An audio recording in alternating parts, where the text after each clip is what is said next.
Bismillahirrahmanirrahim. Assalamualaikum warahmatullahi wabarakatuh.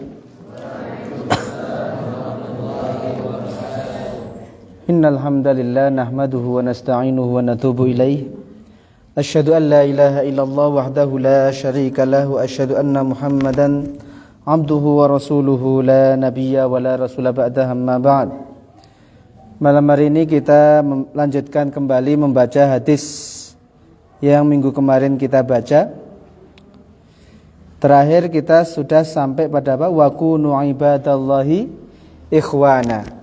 Dan jadilah kalian hamba-hamba Allah yang bersaudara.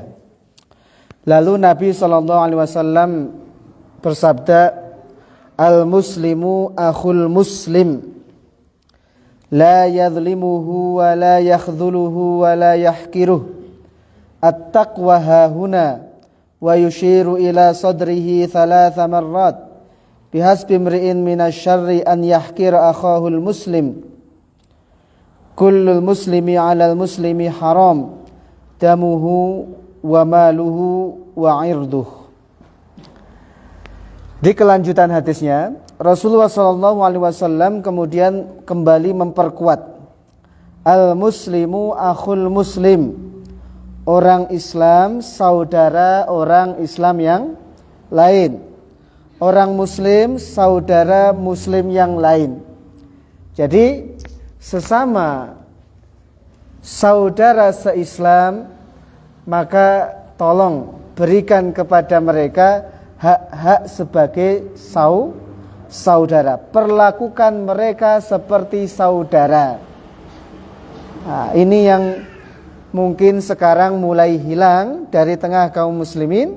Bagaimana umat Islam kemudian tidak lagi memandang umat Islam yang lain sebagai saudara. Umat Islam senang sekali untuk terpecah belah. Umat Islam senang sekali kemudian hanya mereka terjangkiti dengan fanatisme buta. Fanatik buta terhadap kelompok, fanatik buta terhadap golongan dan sebagainya.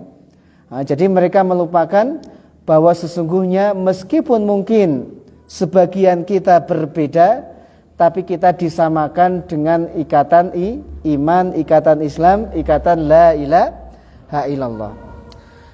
La yadhlimuhu. Karena orang muslim adalah saudara kita, maka satu, la yadhlimuhu, kita tidak boleh menzaliminya.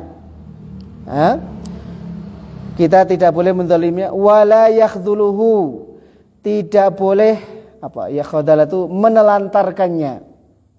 Ketika dia membutuhkan pertolongan dan kita bisa membantu, malah kemudian kita biarkan. Maka bantu. Ya, semampu kita.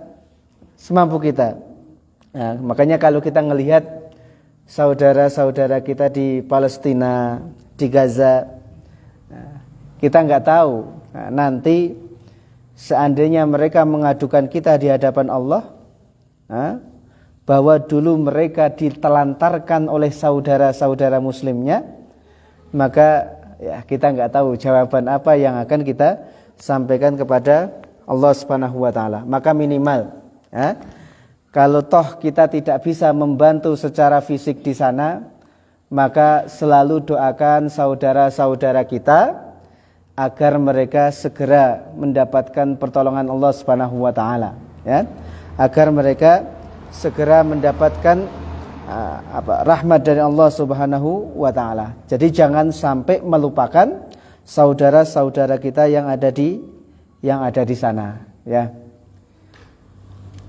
Wala yahkiruhu, dan jangan merendahkannya. Jadi Nabi melarang seorang muslim merendahkan muslim yang lain. Maka sudah ya, kalau di antara kalian masih ada yang suka merendahkan satu dengan yang lainnya, berarti kita belum mengamalkan hadis ini. Nabi memerintahkan kita sebagai saudara sama muslim, jangan saling merendahkan. Ya, kurangi, hilangkan sifat-sifat seperti itu. At-taqwa hahuna, kemudian Nabi mengatakan takwa itu ada di sini.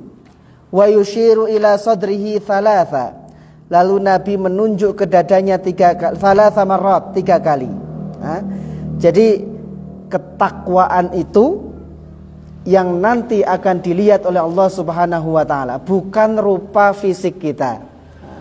Inna akramakum indallahi atqakum. Sesungguhnya orang yang paling mulia di antara kalian adalah orang yang paling bertakwa. Maka itu yang harus kita jaga. Meskipun nanti para ulama, para sahabat, mereka berbeda-beda dalam mendefinisikan takwa. Dulu pernah kita sampaikan, salah satu definisi takwa apa?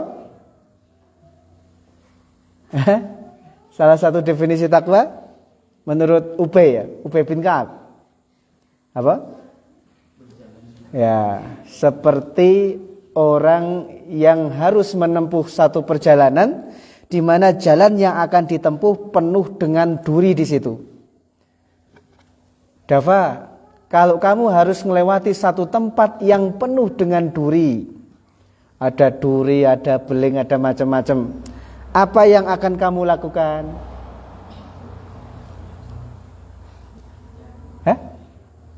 Dafa, kamu harus lewat nih, mau nggak mau harus lewat situ. Padahal di situ banyak sekali duri-duri, banyak sekali mungkin kaca-kaca di situ. Apa yang akan kamu lakukan? Balik. Cerdas. Kalau nggak ada jalan balik, di belakang kamu harimau. Mau nggak mau harus di situ, harus lewat situ. Apa yang akan kamu lakukan? Terbang. Keren, jawabannya out of the box. Tahu out of the box? Jawaban yang pokoknya di luar perkiraan semua orang. Tapi kalau Ubay bin Ka'ab nanya kamu, wahai Dafa, pernahkah kamu melewati satu jalan yang penuh dengan duri? Apa yang kamu lakukan? Saya balik.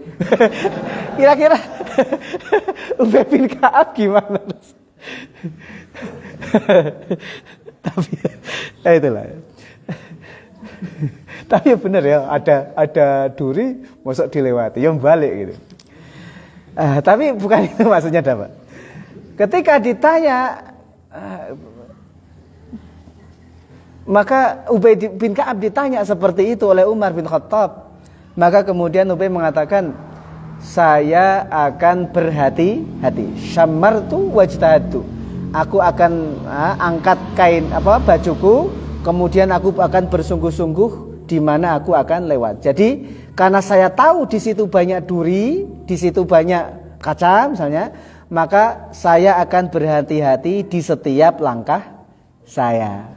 Saya akan melangkah ketika saya sudah pastikan bahwa di situ aman dari duri. Paham, Pak? Maksudnya apa? Orang yang bertakwa itu berhati-hatinya seperti itu dalam menjalani hidup. Jadi enggak asal main serobot gerusak, enggak. Ketika dia akan melangkah, dia akan melihat kanan kiri, ini halal atau haram. Kalau ini halal, diyakini halal, barulah kemudian dia akan melangkah. Ini halal apa haram?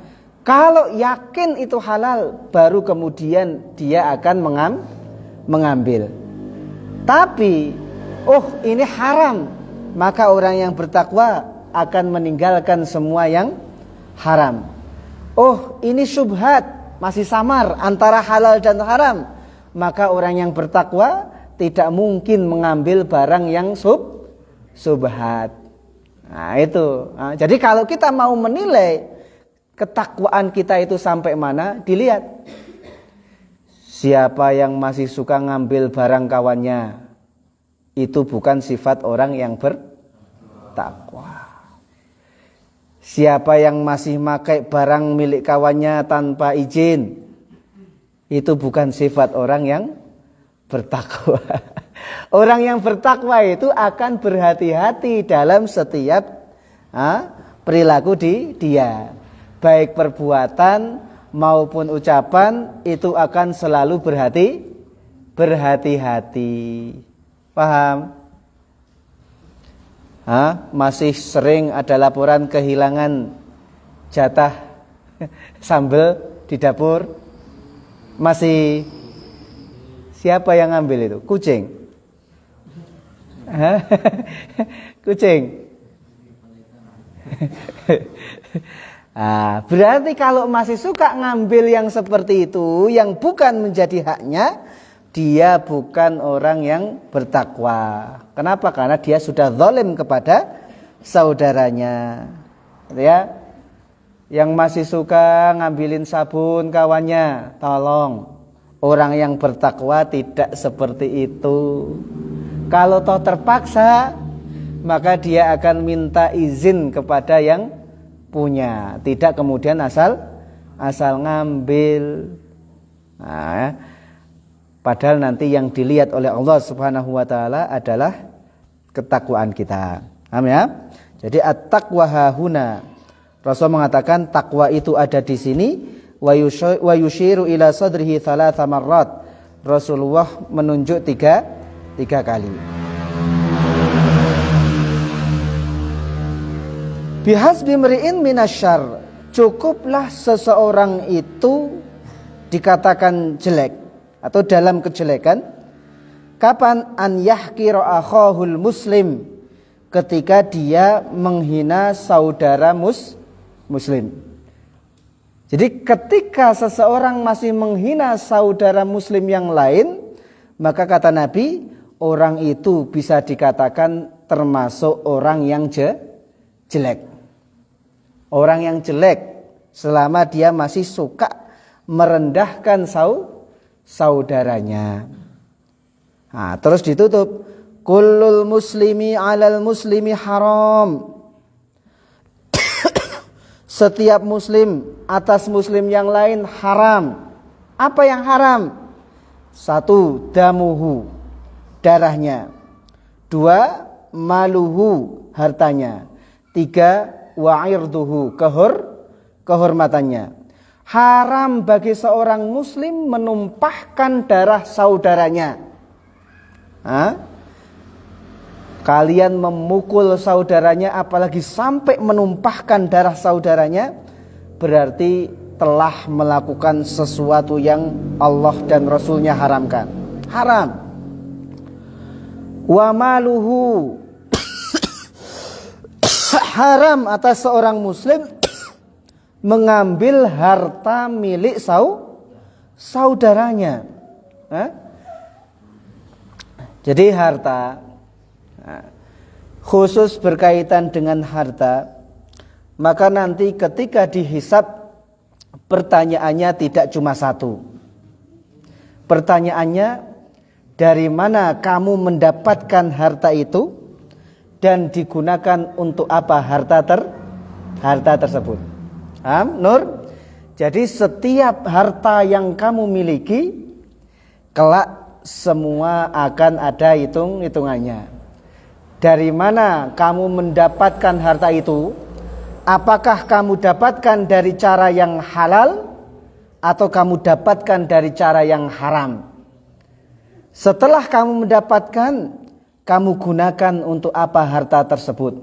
Apakah dibelanjakan untuk ketaatan atau justru dibelanjakan untuk kemaksiatan? Seperti itu. Jadi dua itu yang nanti akan ditanyakan berkaitan dengan harta. Ferdi, berapa uang yang kamu miliki? Bagaimana kamu membelanjakan? Kelak nanti akan dihisab. Maka hati-hati ya, membelanjakan sesuatu meskipun itu uang milik kita, tapi kita harus paham apa yang kita belanjakan kelak akan ada hisabnya di hadapan Allah Subhanahu wa taala. Wa 'irduhu, haram atas seorang muslim kehormatan saudaranya. Haram menjatuhkan kehormatan saudara kita. Wah, itu dosa besar ya, kita menjatuhkan kehormatan saudara kita. Kalau sudah terlanjur bagaimana? Nah, tadi kalau harta yang kita langgar adalah masalah harta, maka harus dikembalikan. Harus dikembalikan. Jadi dosa yang berkaitan dengan hak orang lain tidak cukup hanya dengan istighfar. Tidak cukup hanya kemudian, oh saya tobat ya Allah. Enggak. Harta yang berkaitan dengan hak orang lain harus dikembalikan. Kalau tidak, maka nanti siap-siap di akhirat pahala kita diberikan kepada orang yang pernah kita ambil hartanya. Ya kalau pahala kita banyak. Lah kalau pahala kita sudahlah sedikit, yang diambil dulu banyak, maka kemudian pahala kita tidak cukup untuk menambal kezaliman kita. Akhirnya dosa-dosa orang yang pernah kita zalimi diberikan kepada kita, termasuk masalah kehormatan ya. Hati-hati, jaga kehormatan saudara kita. Jangan sampai kemudian kita menghancurkan kehormatan saudara kita. Kalau sudah terlanjur bagaimana? Dulu saya sudah terlanjur menjatuhkan kehormatan saudara saya. Saya sudah sebarkan aibnya. Sekarang bagaimana cara saya taubat? Bagaimana? Kalau harta, taubatnya ya dikembalikan dalam bentuk harta. Kita pernah ngambil berapa? Kembalikan. Sekarang, kalau saya pernah tadi menyebarkan aib, berarti menjatuhkan kehormatan. Padahal bukan dalam kondisi yang mengharuskan. Sekarang saya mau taubat. Ini gimana? Para ulama mengatakan dilihat orangnya.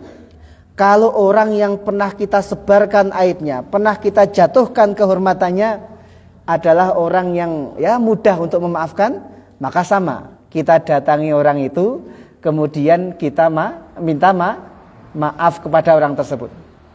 Tapi kalau orangnya itu tipe orang yang temperamen, dia tidak mudah memaafkan. Kalau saya mengatakan dulu saya yang menfitnah jenengan itu saya, orangnya malah tambah marah.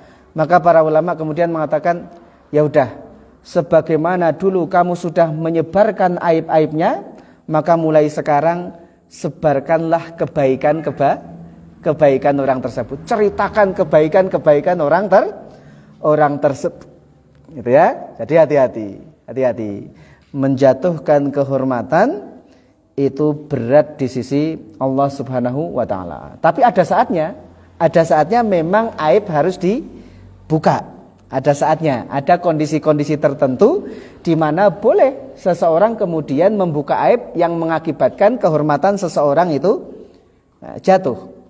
Tapi selama tidak dibutuhkan, maka hukum asalnya kehormatan sebagai saudara se-Islam itu harus dijaga. Paham ya?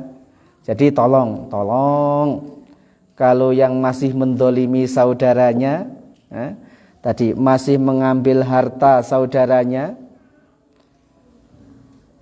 tolong sebelum nanti diambil semua di akhirat, mending segera diselesaikan di dunia. Oke lah, kalau di dunia paling berapa lah, daripada kemudian semuanya harus diselesaikan di akhirat, itu tambah berat ya. Yang masih sering gosop, tahu gosop? Apa yang paling sering digosop? Sendal. Kenapa? Bukankah masing-masing sudah punya sandal? Kenapa harus pakai sandal kawannya? Sabun masih sering? Jarang. Sambel masih ya? Tolong. Ketika kalian makan yang bukan hak kalian, itu kan kita harus ini pertanggungjawabannya sampai di hari kiamat. Nah, masa hanya gara-gara sambel kemudian sampai disidang di hari kiamat, kan enggak lucu lah. Nah, orangnya siapa yang sering ngambil sambel kawannya? Daya, selesaikan, tolong. Nah, sudahi. Seperti itu. Dah, ini hadis ini silahkan nanti kalian hafalkan. Dan yang lebih penting bukan sekedar jadi hafalan, tapi buktikan petunjuk-petunjuk Nabi ini dalam kehidupan kita, ya. Kalau sekedar hadis untuk jadi hafalan, untuk apa? Yang lebih penting itu dibuktikan. Ya. Wallahu a'lam bishawab. Ya, itu untuk melanjutkan hadis kita yang kemarin kita belum selesai. Sekali lagi, mari jadikan petunjuk-petunjuk Nabi ini benar-benar kita aplikasikan dalam kehidupan. Jangan cuma sekedar slogan tok, ya. Jadi saya tidak ingin lagi mendengar ada santriwan atau santriwati yang mengadukan, oh barangnya digosok kawannya, oh saya dihina oleh kawan saya, oh saya disebarkan aibnya. Tidak ada lagi yang seperti itu. Kenapa? Al muslimu akhul muslim. Kita sesama muslim adalah bersaudara, terlepas dari suku apapun, terlepas dari daerah manapun. Selama dia mengucapkan la ilaha illallah, maka dia adalah saudara seiman yang wajib dipenuhi haknya. Paham ya? Jadi tidak ada. Kalau kalian masih masih membesar-besarkan masalah fanatisme kesukuan, fanatisme kedaerahan, berarti masih ada sifat-sifat jahiliyah dalam diri kalian. Ya, orang jahiliyah dulu seperti itu. Mereka membela atas nama suku, mereka membela atas nama daerah. Nah, itu yang dihilangkan oleh Nabi. Maka kemudian Nabi mempersaudarakan mereka semua. Islam memerangi itu semua. Jangan sampai kemudian kita malah yang menghidupkan kembali sesuatu yang sudah Nabi hilangkan. Mau suku apapun dari daerah manapun, kita adalah saudara seiman. Paham ya? Maka buktikan itu. Sudah, kita tutup dengan hamdalah dan doa kafaratul majlis. Rabbil alamin, subhanakallahumma wa bihamdika asyhadu an la ilaha illa anta astaghfiruka wa atubu ilaik. Assalamualaikum warahmatullahi wabarakatuh.